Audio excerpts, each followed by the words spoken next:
지난 시간에 이어서 성령의 열매 9번째인 절제에 관한 말씀을 나누고자 합니다. 이게 절제라는 것이요, 제가 말씀을 묵상하면서 느끼는 건데요, 마음을 뺏기지 않는 겁니다. 그러니까 내 중심을 뺏기지 않는 거고요, 내 평상시 삶, 믿음, 의인으로서 살아가는 그 삶을 무언가에게 빼앗기지 않는 게 절제예요. 그러니까 나를 지킬 수 있음. 제가 말씀드렸잖아요. 셀프 컨트롤이라고. 그러니까 내가 나를 컨트롤할 수 있어야 돼요. 그러니까 그렇게 되지 않으면 이게 지금 내가 뭘 하고 있는지 내 스스로가 모른단 말이죠. 이제 그게 절제하지 못한 삶이에요. 여러분, 그러기 위해서는 한 가지 필요한 것이 있는데요, 목표 의식을 가지고 있어야 돼요. 그러니까 이 말은 뭐냐면, 내가 내 중심으로 어떤 목표 의식을 가지고 나가다 보면 어떤 다른 유혹하는 이야기들이나 이런 것들이 귀에 안 들어와야 돼요. 그러니까 지난 시간에도 얘기했지만 아담과 하와가 분명한 목표의식, 나는 이 에덴 동산에서 하나님과 함께 살아가겠다는 그런 분명한 목표의식이 있었다면 선과 악을 구별할 줄 아는 선악과 나무를 따먹지 않았단 말이에요. 그러니까 분명한 목적의식을 가지고 살아야 된다는 거예요. 우리가 사실은요, 이 절제 때문에 절제하지 못해서 신앙의 많은 문제, 또 우리의 삶에 많은 문제가 이루어진다는 거예요. 요즘 우리나라에 좀 매우 안타까운 일이 많이 벌어지고 있는데요, 그 이면에는 마약이라는 것이 있어요. 예전에는 우리나라가 마약 청정 지역이었습니다. 그러니까 마약을 우리나라 사람들이 별로 안 했죠. 그런데 어느 순간에부터는 지금은 10대들도 마약을 한대요. 여러분, 마약을 하는 사람들, 그 사람들의 모습을 보면 결국은 자기가 자기를 통제하지 못해요. 마약이, 환각이 그 사람을 통제하는 거예요. 그러니까 내가 무슨 일을 행하는지를 몰라. 마치 꿈속에서 살아가는 것 같단 말이에요. 그러니까 내가 내 스스로를 절제할 줄을 모른다는 것이죠. 그래서 사도 바울은 그리스도의 인생을 이렇게 비유합니다. 고린도전서 9장 25절입니다. 경기에 나서는 사람은 모든 일에 절제를 합니다. 그런데 그들은 썩어 없어질 월계관을 얻으려고 절제하는 것이지만 우리는 썩지 않는 월계관을 얻으려고 하는 것입니다. 그러니까 우리가 절제하는 목적은 썩지 아니하는 월계관을 얻고자 우리가 절제하는 것이래요. 그리스도인들은 하늘나라라는 그 목표를 향하여 달려가는 사람들입니다. 그래서 우리가 절제해야 될 것이 많이 있어요.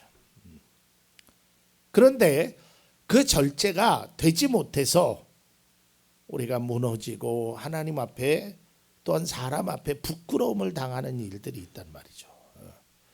여러분, 절제하지 못하면 부끄러움을 당해요.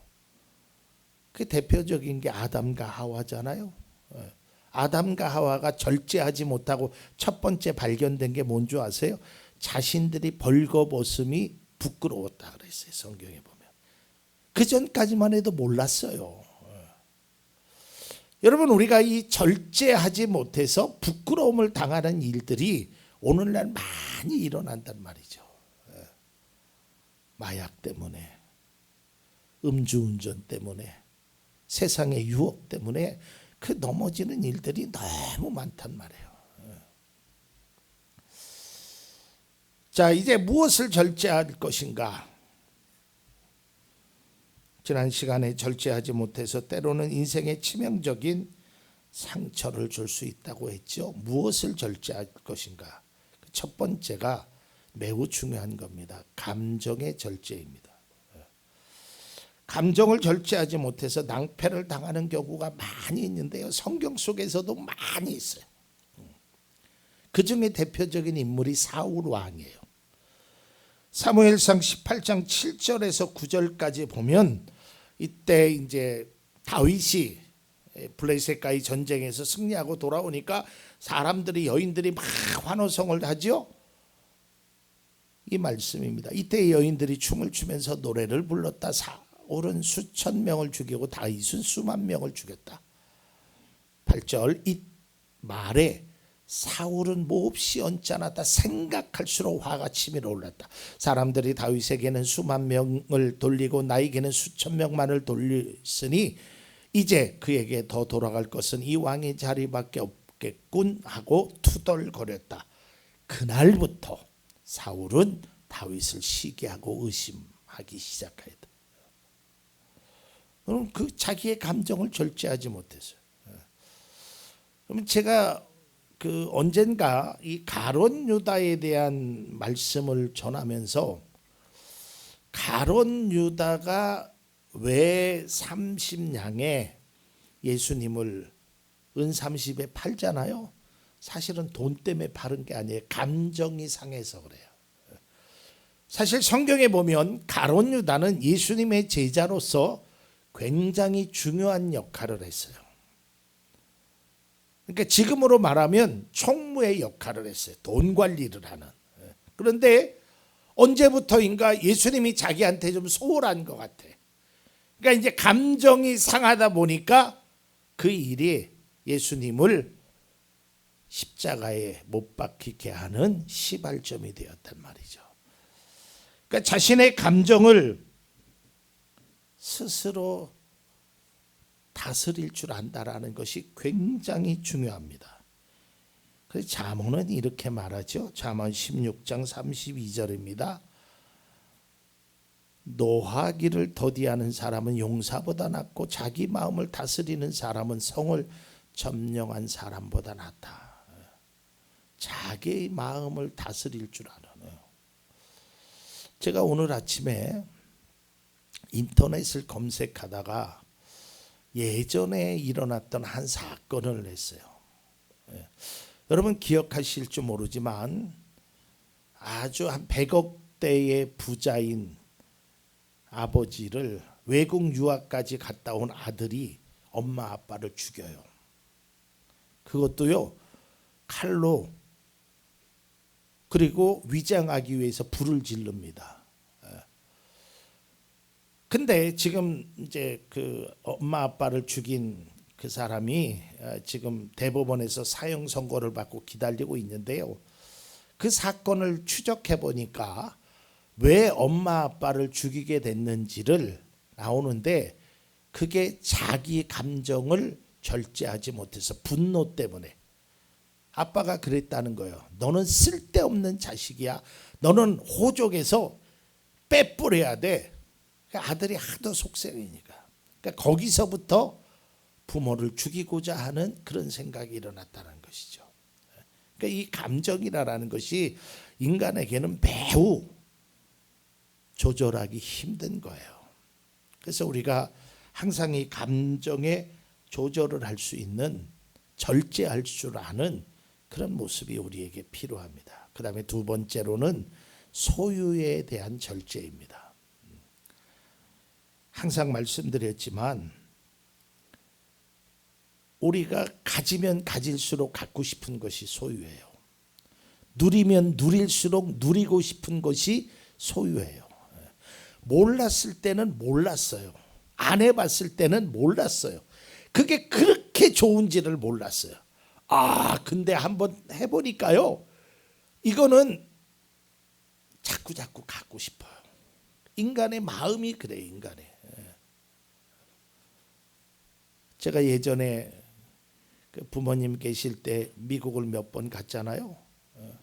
근데 뭐 비행기는 이코노믹이라는 일반 자리, 비좁죠. 뭐 거기서 밥도 먹을래니까. 근데 뭐 그런 줄 알았어요. 뭐 미국 가면 이코노믹을 타고 가는 거로 그냥 여겼어요.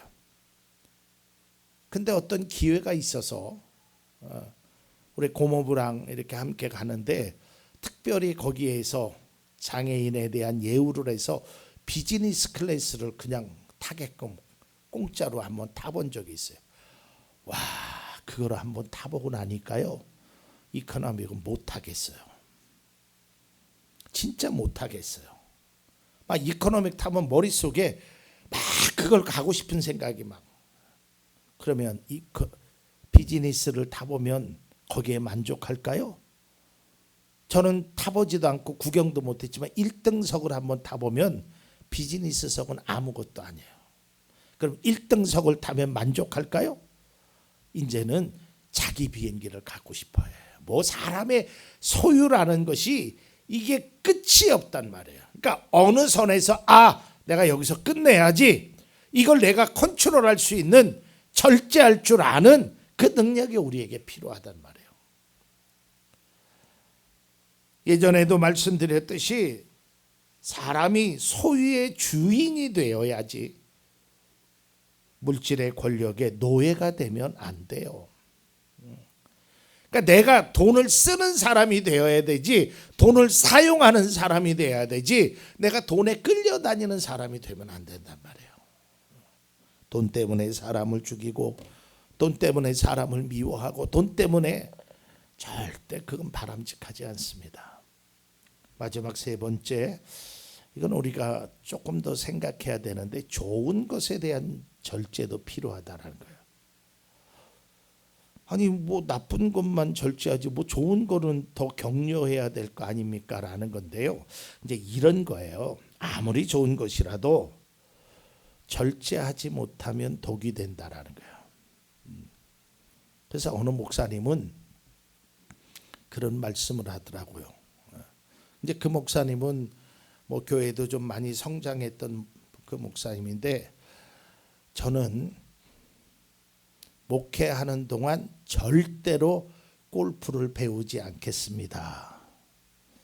여러분, 골프가 나쁜 게 아니잖아요.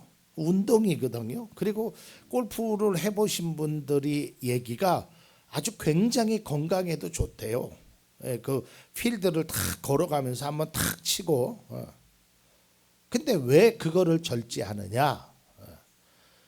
그 골프 때문에 목회에 지장을 준다라는 거예요.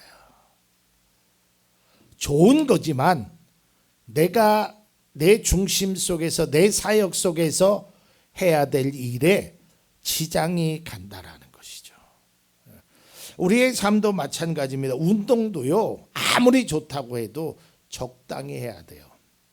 보약이 우리의 몸에 아무리 좋아도요, 그거 맨날 먹는다고 우리의 건강이 좋아지는 거 아니잖아요. 참 어려운 이야기인데요. 우리가 무엇을 어떻게 절제할 것인가, 사람마다 상황마다 다 달라요. 이 절제의 경계선이 없단 말이죠. 우리가 먹는 것도 그렇고 보는 것도 그렇고 다. 그런데 중요한 것은 내 삶에서 다른 사람 비교하지 말고 내 삶에서, 내 중심에서 내가 나를 스스로 컨트롤할 수 있는, 억제할 수 있는, 조절할 수 있는 그 기능이 우리에게 필요한데, 그것이 바로 절제의 기능이라는 거예요. 그거를 행할 줄 알아야 됩니다. 이제 결론을 좀 맺겠습니다. 절제라는 것이 쉽지 않아요. 그리고 성령의 9가지 열매, 이 모든 것이 맺혀지기가 쉽지 않습니다. 그래서 첫 시간에 말씀드렸듯이 이 열매를 맺기 위해서는 성령의 도우심을 받아야 돼. 내 힘으로 안 돼요. 내 힘으로 절제가 되던가요? 안 돼요. 쉽지 않아요. 아주 작은 것조차도 안 된다니까요. 쉽지 않다니까요. 내 힘으로 한계가 있음을 인정해야 합니다. 그래서 우리는 이 절제, 감정의 절제, 소유의 절제, 좋은 것에 대한 절제, 뭐 등등의 많은 것들에 대한 절제, 나를 컨트롤할 수 있는 그 절제를 위해서 주님께 도우심을 간구해야 합니다. 우리가 이 절제에 관한 성령의 열매를 통해서 꼭 깨달아야 될 것은, 나에게는 어떠한 절제가 필요한지, 그리고 왜 그 절제가 꼭 내 삶에 있어야 하는지를 깨닫고 절제된 모습으로 성령의 열매를 맺는 그리스도인들이 우리들의 모습이 되었으면 합니다. 내가 나를 컨트롤하지 못하고 어떤 다른 외부의 힘에 의해서 내가 이끌어간다라는 것은 굉장히 불행한 인생입니다. 돈에 이끌려가고 권력에 이끌려가고 마약에 이끌려가는 것이 아니라, 우리는 세상에 이끌려가는 것이 아니라 성령의 인도하심을 받고 그 인도하심 따라 사는 것이, 그것이 그리스도인의 참된 모습이요, 우리가 닮아야 할, 따라가야 할 모습이 됩니다. 이런 모습으로 우리가 살아갈 수 있기를 모두에게 주님의 은혜로 성령의 도우심으로 살아갈 수 있기를 간절히 기원합니다.